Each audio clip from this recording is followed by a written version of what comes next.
So then, debugging web applications. We will talk about first prevent from debugging, then browser debugging, remote debugging, server-side JavaScript debugging with Wakanda, and some debugger features, because some of you might know about the debugging features, but maybe not all of them. Prevent from debugging. Yeah, some people are saying, oh, I don't need a debugger. Why? Because most of the time, we were used to say, I code, I run, it works. Oh, I put an alert, I put a console log, and I fix it, okay? And yes, it was the very old days. And after that, people said, oh, I had a lot of bugs. I need to make a lot of tests now to see I don't have these bugs anymore. And what about making the test in first place? So it became a kind of a new ages where people started to think, okay, instead of having issues and trying to fix them, why not trying to prevent them? Why not writing the test even before writing the code? So it's a very important message. More and more development teams are using test-driven development and test-driven requirements. So even thinking about features, for example, my feature, I would like, if I click on that button, that shows that information in this place. So there is many tools to have such tests. We try to have tools also who allow, project managers or to understand the test itself without even understanding code. So there is some ways also to express some tests even without doing any code, and it will generate the test in code. So there is a lot of tools exist. I didn't put all the ones I wanted to put because I just remade the slides, but that's okay. At least just have a look to those ones. CommonJS, yes, I already talked about CommonJS. There were less working on about it. But in Wakanda, the CommonJS modules is implemented. So you can use it if you want to make unit tests. I didn't mention it, but we also made some unit tests with YUI test, which have been quite useful because it's allowed to make some tests about synchronous code, but also about asynchronous code. But other tools also allow that. Also, sorry. So PhantomJS, it's very interesting. It's kind of simulating the browser, but in a faceless mode. You don't have to run any browser. It will simulate all the DOM and simulate all the execution of your user interface. So this way you can make some tests, user interface tests, but running even on a server, a test server, something like that. Selenium, you have kind of test IDE, I would say. So you can just show your interface and record some actions you do on the interface and say, okay, that was the result I was expecting. So it will make some scripts, and those scripts you will be able to run them. And you have some different tools around this environment. What about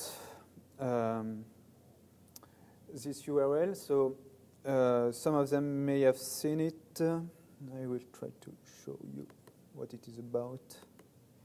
Yep. Yeah, you see. Okay. At Wakanda, we do a lot of tests, of course. It's really required. So we just published at least part of the results of this test. So you can have a look what's going on the development channel, stabilization channel, the results of the test. So you can understand, oh, yes, there have been some regressions, so we will try to fix them. So there is some different level of information. Well, there is some connection for the team to have access to even more information. Maybe later we will publish all of them but we do step by steps. So at least it's to show people, yes, there is a lot of tests in Wakanda. Be confident about that. Come back to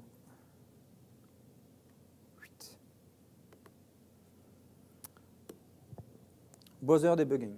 So the difference between desktop or client-server application debugging and web application debugging is that if you're doing a client-server or desktop application, you will make all your debug in the IDE. For example, you will be using Visual Studio or Xcode, and doesn't matter where the code is running. You have a connection, and you will make your breakpoints. You will debug your code in the same environment.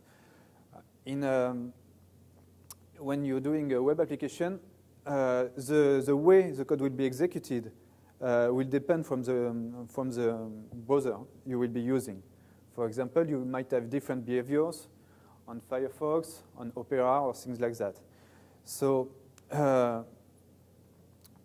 it's highly recommended to test your interface on each browser.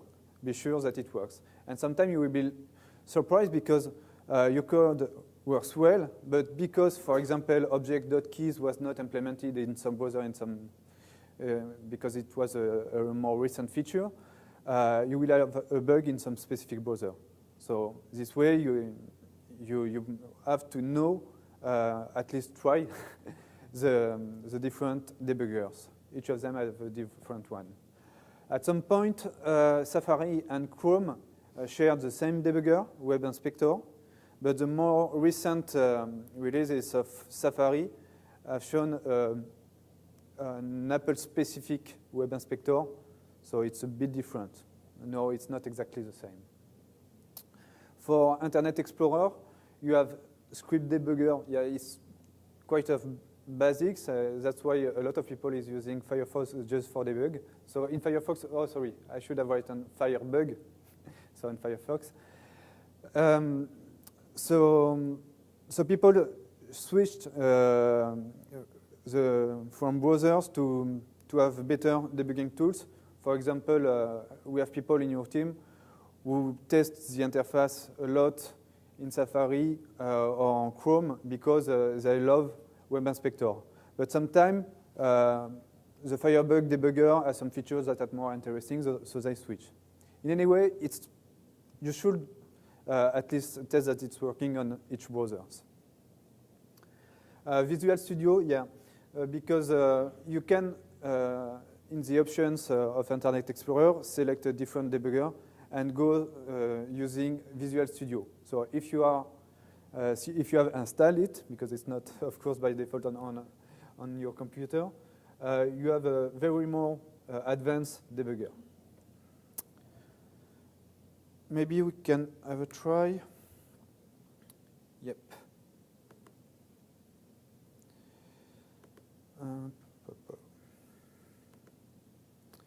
Okay.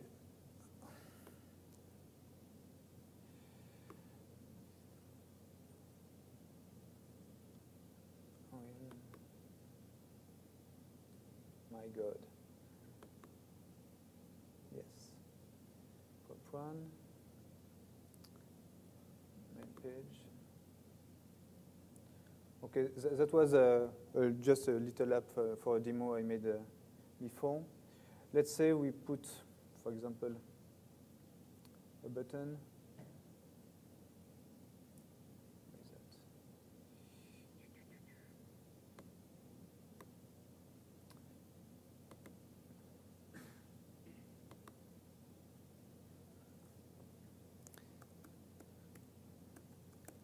So, what's about that? You can put some breakpoints in your JavaScript code most of the time. It's interesting. But if you want to add a dynamic breakpoint directly in the code, this is an instruction you can use. For example, in Wakanda Studio, if you put a breakpoint, it will work for all the server-side JavaScript because it will call the Wakanda debugger and so on. If you put some breakpoints in code which is meant to run in the browser, we don't have yet the option to send the breakpoint to the browser-specific debugger, because it's different debuggers for each browser. So now there is some debugger protocol and things like that, so we will have some more options we will look at. But if you want to be sure the code stop, it's a good option to use. So if I go to the interface,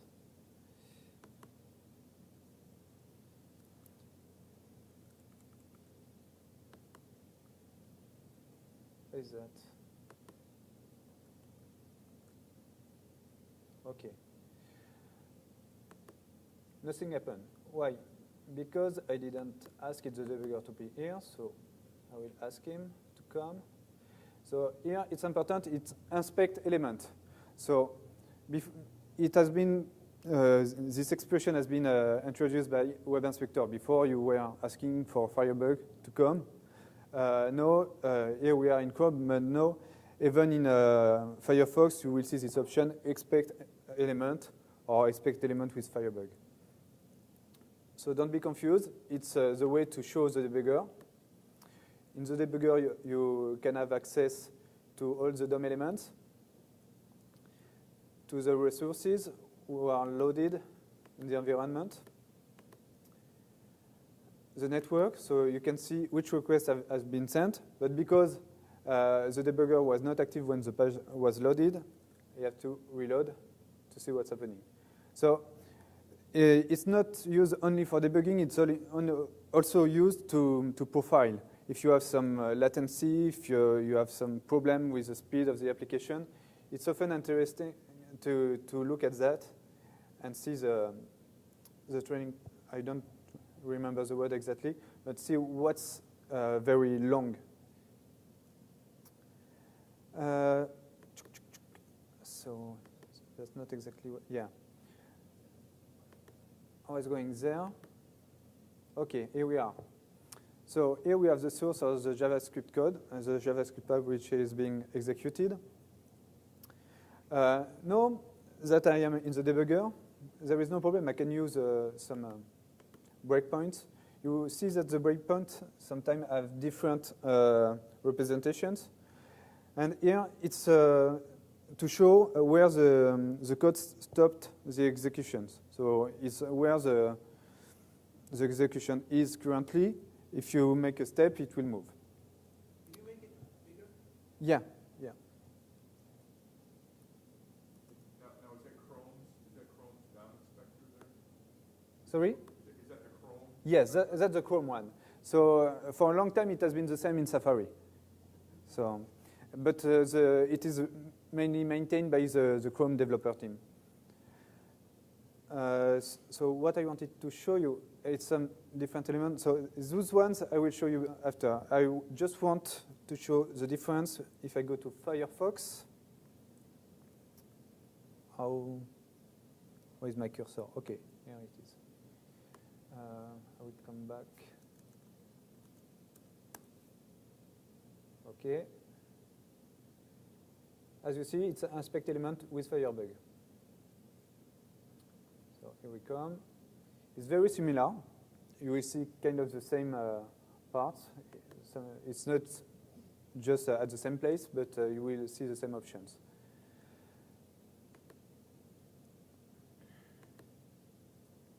What's going on?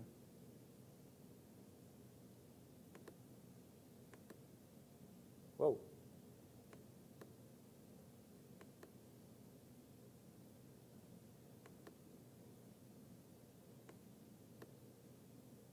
Yeah. Don't know why it didn't stop. Okay. We force it.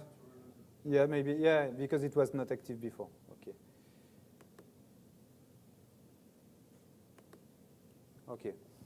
We will come back to that after. I will try another one.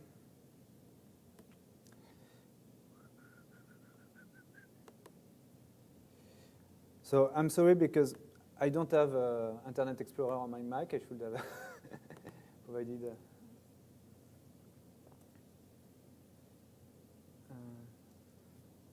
Take the same URL.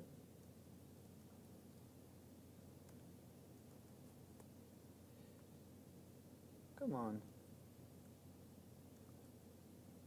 Maybe there is proxy reference. Oh, my God. Thank you.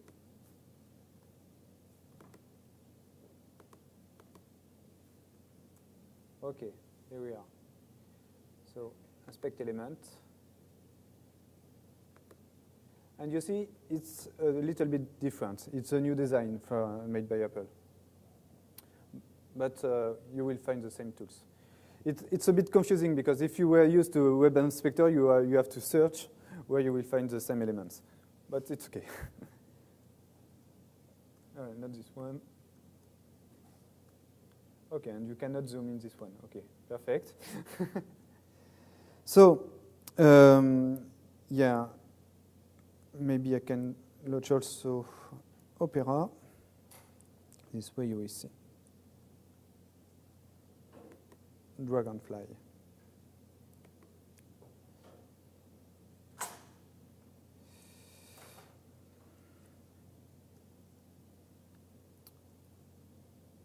Okay, when Opera will be there, I will continue with Opera.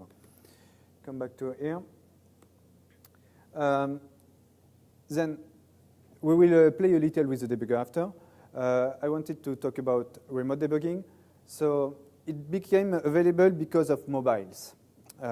When you are using your application in a mobile, you have a very little user interface. So you saw that in the debuggers, there is a lot of features, a lot of panels and things like that. So if you want to debug and be efficient in your debugging, it's not usable. So this is why Firebug worked for a long time on Crossfire, and they provided a kind of Crossfire server and things like that, enabling you to debug something going on in another browser. So this way, they were able to debug things going either on a Firefox running on a mobile, but it can also have some other uses. Because just imagine you have a client, he has some problem, and he has some bug running on its interface. It means that if he enables the remote debugging, you can debug what's going on in his interface. So that's kind of interesting also. V8 had this once, but the Google Chrome team who worked on a Web Inspector, they are working on WebKit. So they removed the JavaScript core and changed it by V8 for Chrome, because Chrome has Safari as base on a WebKit project. They just, they changed the JavaScript engine. So V8 is the name of the JavaScript engine running in Google Chrome. And WebKit is the whole project. So what's interesting in the WebKit debugging protocol is that it is kind of meant to be shared for all WebKit browsers. For Wakanda, we had a look at the V8 one and Firebug Crossfire 1, because it was the first one we saw. And the problem we had with V8 was the protocol itself was for a single thread. And in Wakanda server, we have many threads running on. And we needed to be able to reach a specific context. And Firebug Crossfire had a context ID. So we were able to manage specific context for any request or even a server-side specific context. But WebKit, when they made the protocol, they gave this opportunity too. And WebKit debugging protocol is very interesting because it is just based on pure standard.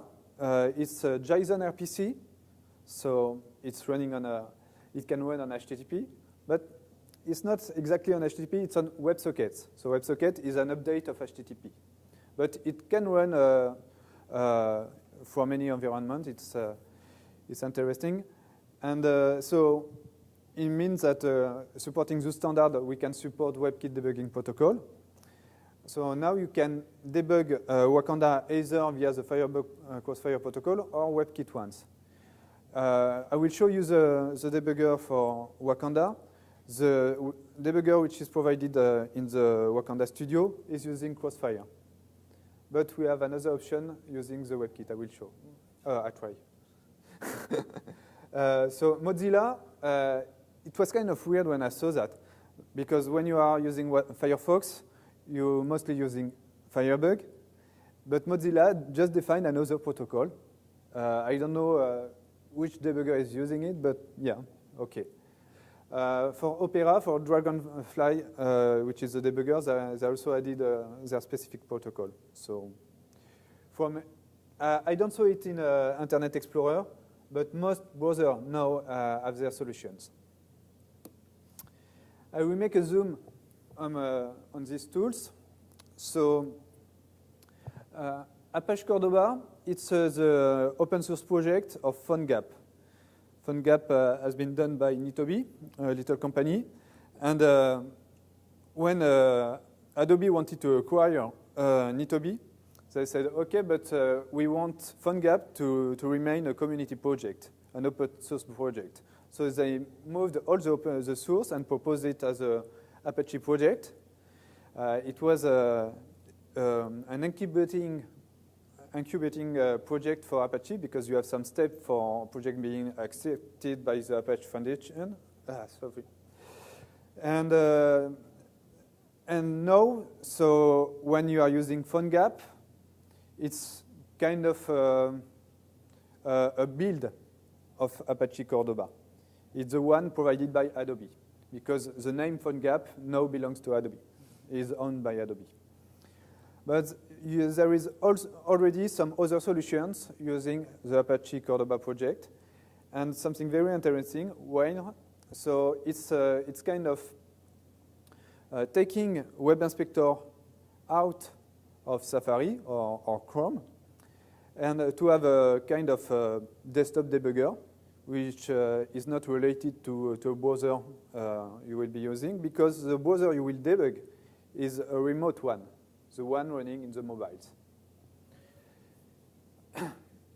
Why so related to PhoneGap? Because the goal of PhoneGap is to allow you doing web development to provide mobile applications. It's good to provide web applications, mobile applications, but you need to debug them, so they made also the tool for that. Adobe Shadow, it was a project at Adobe, which was based on Wayne, so it was kind of the Wayne is an open source project, so this is a build. And it has been renamed more recently Edge Inspect. So you can use it for free, so it's very interesting, I recommend. And yeah, this is a way to debug what's going on in the mobiles. So even for Wakanda projects, if you put things in the mobile, you can use that to debug. So in Wakanda, you have two options. For now, you have one option, which is a Wakanda Studio debugger. So from the Wakanda Studio, you can open the debugger using the Crossfire protocol. But in the development channel, you can, if you try the Wakanda Studio, you have an option for an external debugger. It's a Web Inspector, because Web Inspector is compatible with the WebKit debugger protocol. And then, just imagine you don't want to use Wakanda Studio because you are using Linux as your development environment. Then it's not a problem. You can develop with pure text editors or Eclipse or things like that, because Wakanda, it's JavaScript files, HTML files, so any editor could work. But to debug, we missed something, so that's why we made Web Inspector embedded into Wakanda server. So if you choose this option to debug, you can just access to a simple address. I will show you.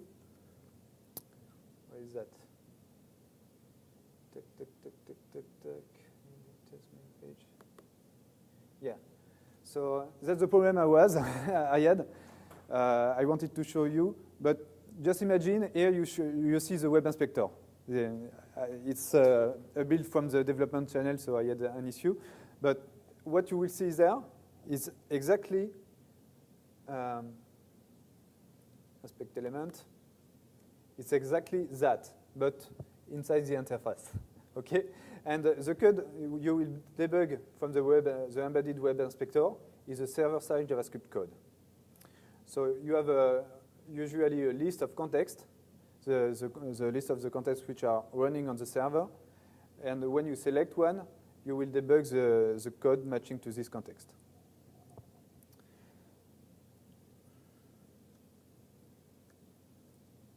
Come on, Chuck. So, features. I could have written alert because some people were using alert to have an information about something which wasn't working well. But yeah, it's not a good way to debug. Console is used a lot by people who don't know the other features.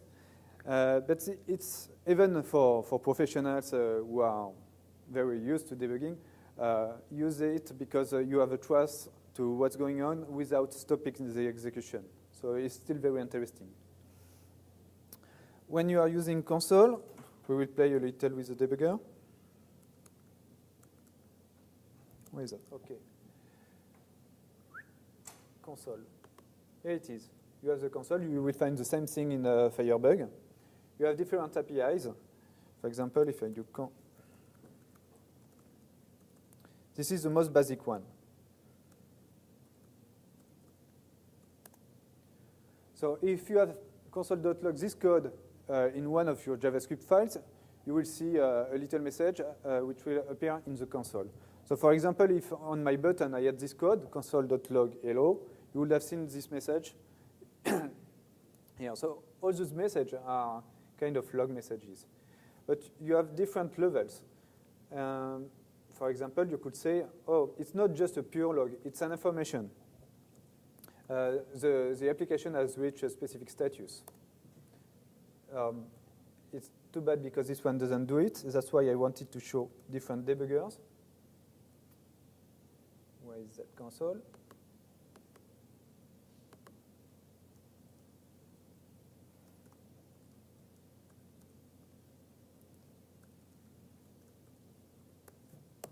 Yeah.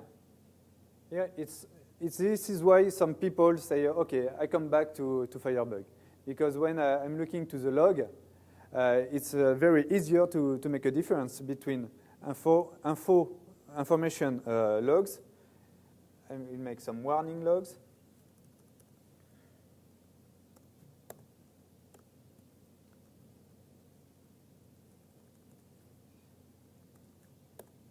Errors.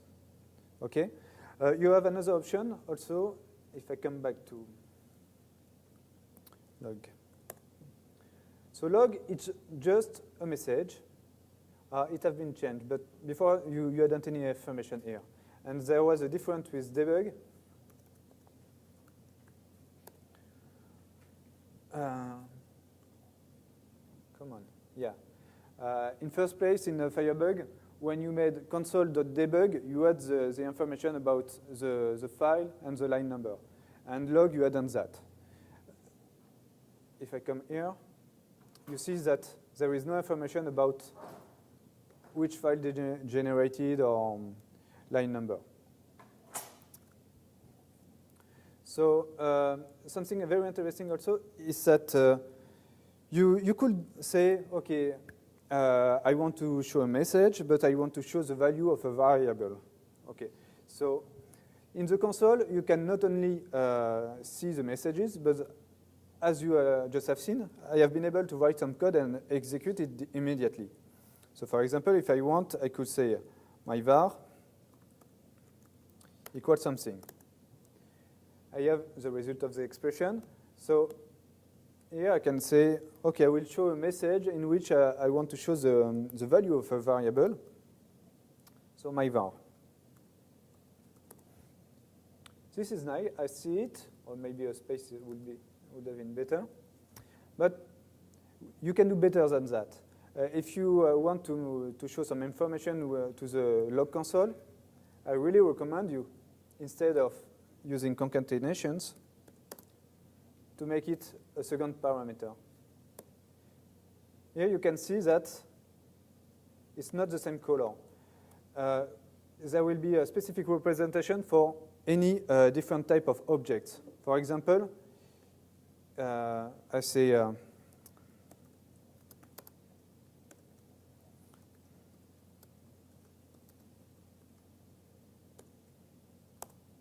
here I have an array.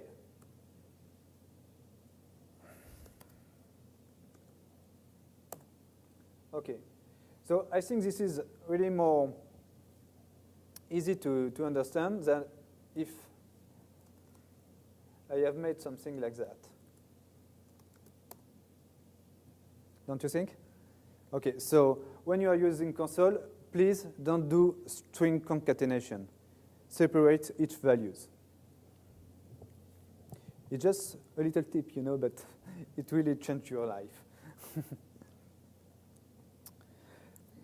So we have seen the console. We will play now a little bit here. We will try to understand what's going on there. So we have something called watch, stack, breakpoints. So here, this is the list of breakpoints you have done in your files. So I can put several breakpoints.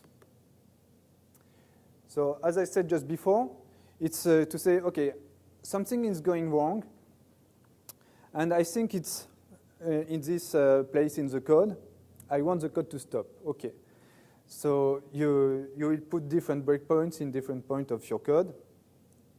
You still have the option to say, okay, I will let this breakpoint because at some point I will need it again, but I can disable it. What is interesting in Firebug is that you have some information about what this breakpoint is about. You have on after init. So this is the context, the scope of the function in which the breakpoint has been set. For example, this code here, this line of code is in the scope of this function on after init. And when you have function inside other function, it's kind of very important information. And something I want to invite people to is don't use anonymous functions. So it might surprise some Node.js developers who use a lot of function expressions. But when you are debugging, if you do anonymous functions, you will lose some information here. If you use a function for a callback, so you say, for example, on ready state change because I made an XML HTTP request. So there will be a callback, and most of the time people will say on ready state change equal a function, and it doesn't give any name to the function. If I go to some code.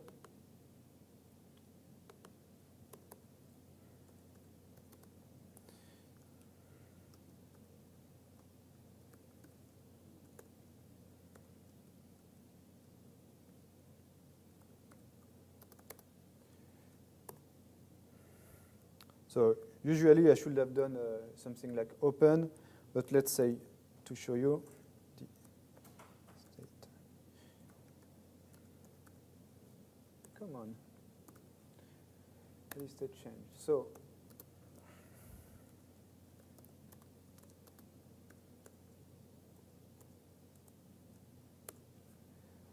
So yeah, you don't need to write more code to make it work. Here you can manage the request.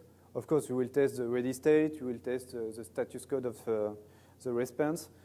But, OK, it will work. But if there is some issue, and if, for example, the callback is very long, you need some information, not only as I show you in the breakpoint list, but also in other places like the stack, you will see just after.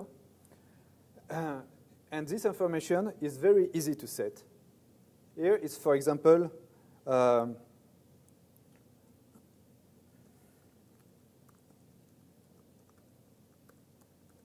let's say, I sent a request, for example, I have some cross-origin credentials, so I can do some request to Gmail, or I'm a Gmail developer. And I just received the information. So this is a callback which will manage the fact I received the information. So just give meaningful information in your code, and it will be really easier to debug after. Because this way, you will see, we come back there. Yes. You will see it not only there, but in the stack. So what is the stack? The stack, it's when one function call one other function, which call one other function. So you have kind of indentation, and there is a stack made by the JavaScript engine. So I will. So the click has been generated, but before there was other action. I should have done some code for that. I will try to do one. Instead of doing that, I will say, okay, let's say I do a function A.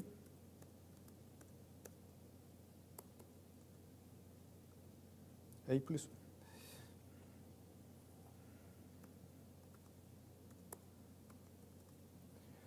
Another one.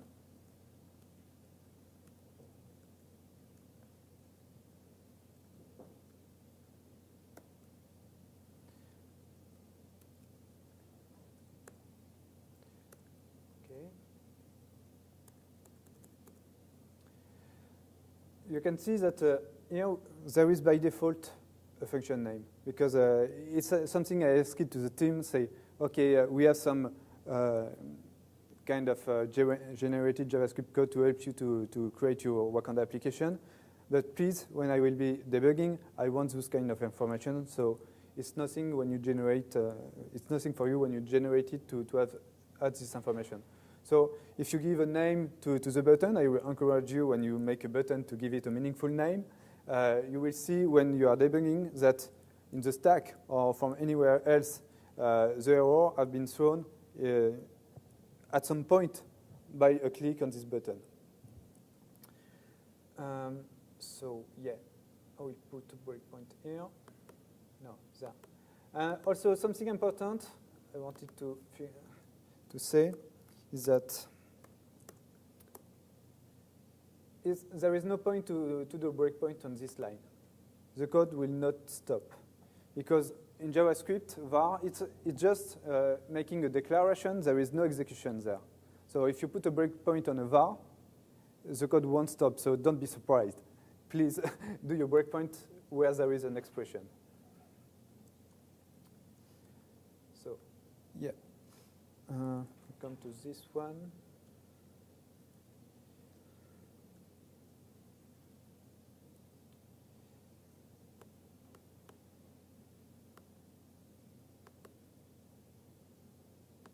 Oh. Maybe Firefox will be better.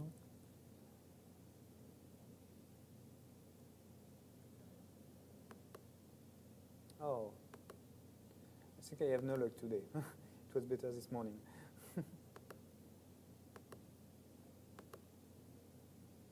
My God.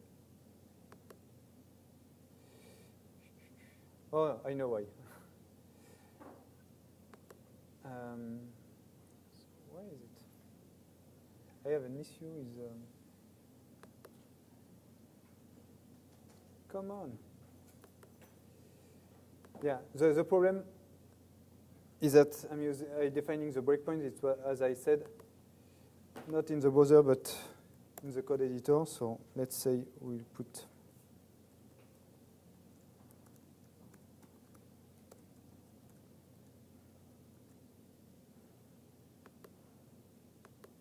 no luck.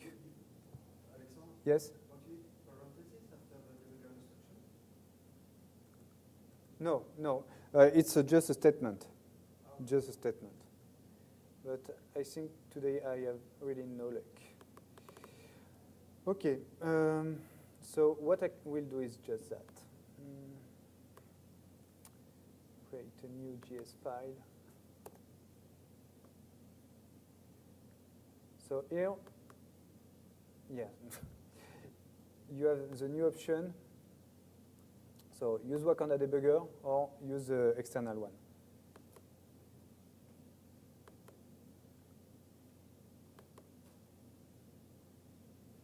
Of course, it was in the other window.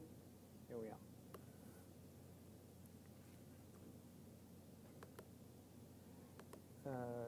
Okay, function A, and I must execute, sorry. If I don't call it, it won't stop.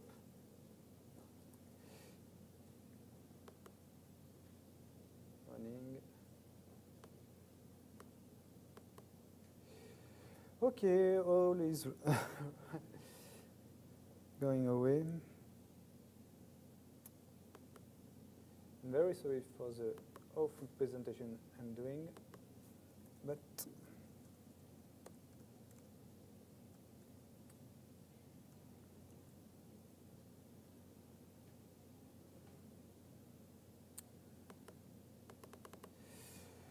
it's ruined.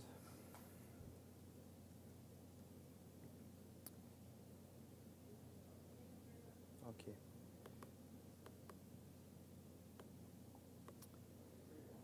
Up.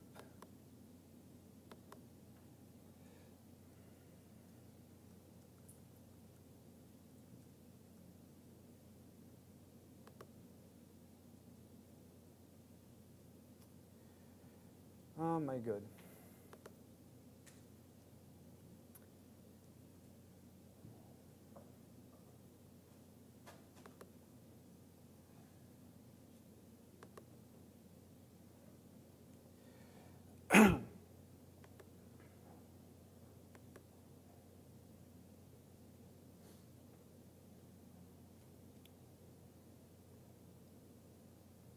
Okay. So watch expression, it's very interesting. You can create your specific instructions, and when you are doing some steps in your debugger, you will see the evolution of the value. While if you do it in the console log, you will see just the value at some point, but not every time. I'm very confused because I have everything going wrong. Yeah, yeah. I wanted to show the remote debugging with the embedded web inspector, and yeah, the development version I had didn't work at all, finally. If I had my other version of the presentation, it would have been completely different. But if you can't show us, maybe you can tell us? Yeah, definitely. Just trying to load the other one. So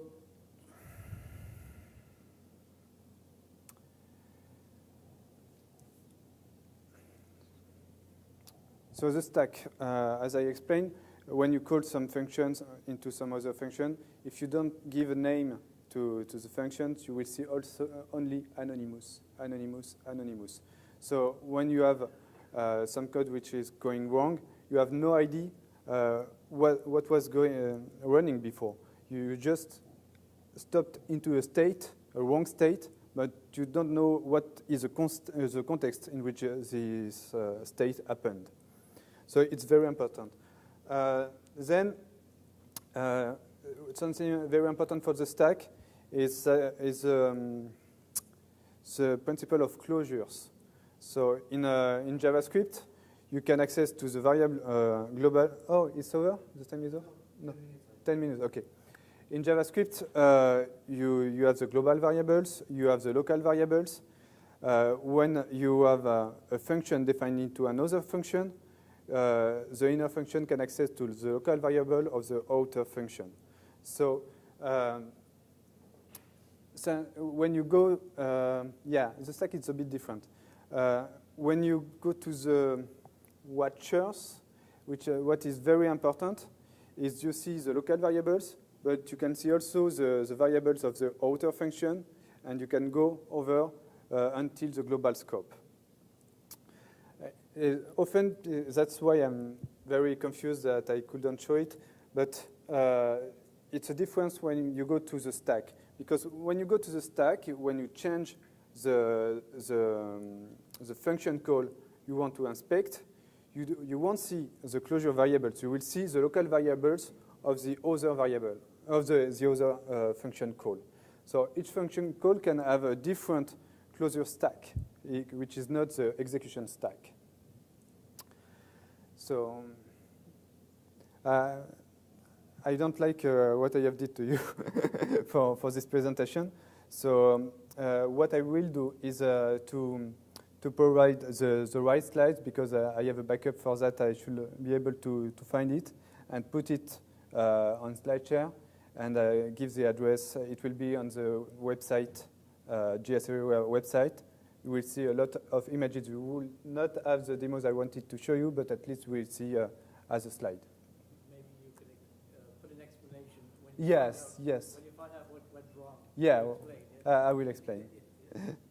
Okay, and of course, if you have any question, you can come to me, and you can play with your own JavaScript code with the debuggers. So, of course, that's all.